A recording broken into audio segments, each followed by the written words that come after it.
Hi, welcome to another episode of Hot Takes, and if I may steal, or at least use and misuse a line from, I think, Stingray, stand by for action, anything can happen in the next 36 hours.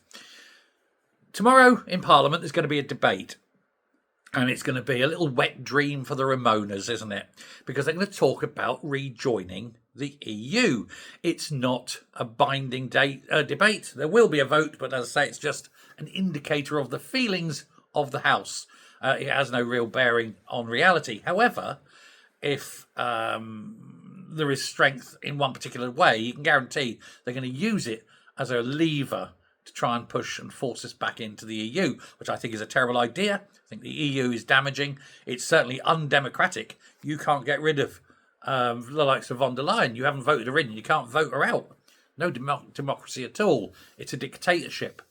And we don't get to even make the laws in it. We're told whether we can have them or not.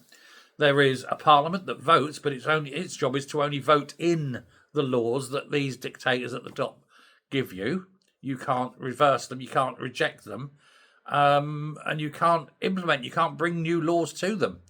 There's no way of starting these laws. It's a very difficult place. You know, like I say, no democracy, complete dictatorship. And people want to join it. Weird, isn't it? We get nothing from it. We push everything in.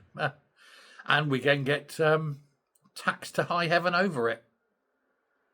For what benefit? You know? Quo bono.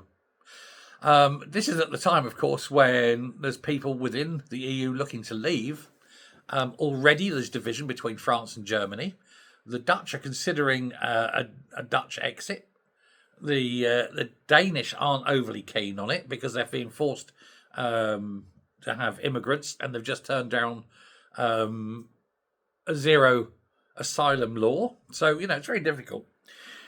So these idiots want to drag us back in. Hope not. But anything that comes out of this, and they say, oh, we're going to have a vote in Parliament to see whether we go back in, must be rejected. If you're going to have anything, it's got to be another referendum. It was a referendum that got us out. It's got to be a referendum that gets us back in. And the thing is now, I feel even more confident, given how strong the feelings are for reform, that are very much an anti-EU party. And so I do think that any referendum would be safe-ish. But we want to get to the point where there's no referendum. And you've got to make it clear. And we need to start voting for non-EU aligned members of Parliament. Ask them, are you pro or anti? And if they say pro, strike them off the list. Never vote for them. They're enemies of the state, enemies of the people. Got to watch this one. Like I say, it's going to be happening tomorrow. We will, through the voting method, find out which of these anti-British politicians go through the lobbies. We work out the ones that are pro-British and the ones that aren't, and we can work that out. And yet, you know, it's still very close. It's still very close. I've got the figure here.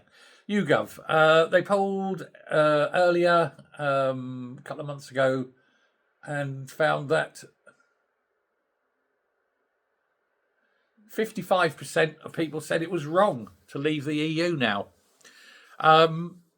Explain to them fully what going back in means, and you think you'll find that will change. Going back in will be far worse than when we were in.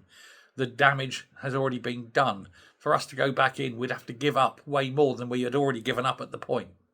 So, yeah, there we go. It's up to you, of course.